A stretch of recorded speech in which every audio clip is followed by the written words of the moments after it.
Direction l'Est de la RDC pour parler de la lutte contre la circulation des explosifs de guerre dans le Grand Kivu. Une délégation d'Afrique Explosive, un service du ministère congolais de la Défense spécialisé dans la traçabilité de ces explosifs, a échangé ce lundi à Goma avec l'autorité provinciale sur cette problématique. Occasion pour ce service public de solliciter l'implication de l'autorité dans ce combat afin d'éviter les conséquences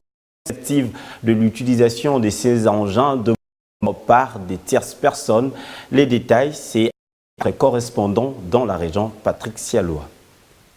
Autour de la table, les membres de la délégation de Afridex, African Explosive, service dépendant depuis 2011 du ministère de la Défense, en échange avec le gouverneur de province, ici représenté par le ministre provincial de l'Intérieur. Cette entrevue a tourné autour du soutien des autorités provinciales à ces services publics pour qu'ils remplissent sa mission de traçabilité des explosifs et ainsi éviter un mauvais usage dans cette partie du pays. Afridex, c'est le service public, c'est-à-dire en amont.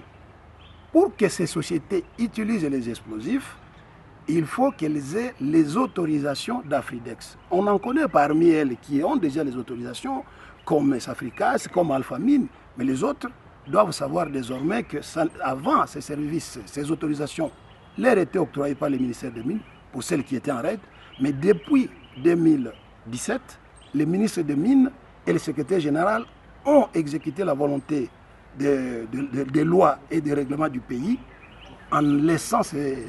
pouvoirs exclusifs à Afridex,